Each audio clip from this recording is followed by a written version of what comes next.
Are you comfortable for another story? This one is called Giraffes Can't Dance.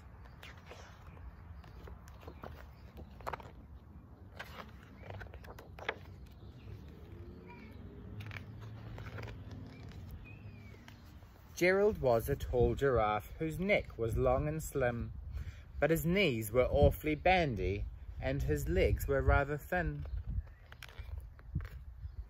He was very good at standing still and munching shoots off trees, but when he tried to run around, he buckled at the knees. Now, every year in Africa, they hold the jungle dance, where every single animal turns up to skip and prance. And this year when the day arrived, poor Gerald felt so sad, because when it came to dancing, he was really very bad. The warthog started waltzing, and the rhinos rock and rolled. The lions did a tango that was elegant and bold. The chimps all did a cha-cha-cha with a very Latin feel, and 8 baboons then teamed up for a splendid Scottish reel. Gerald swallowed bravely as he walked towards the floor, but the lions saw him coming, and they soon began to roar. "Hey, look at clumsy Gerald," the animals all laughed. "Gerald can't dance, you silly fool." "Oh, Gerald, don't be daft." Gerald simply froze up. He was rooted to the spot. "Oh, they're right," he thought. "I'm useless. Oh, I feel like such a clot." So he crept off from the dance floor and he started walking home. He'd never felt so sad before. So sad and so alone. Then he found a little clearing and he looked up at the sky. "The moon can be so beautiful," he whispered with a sigh.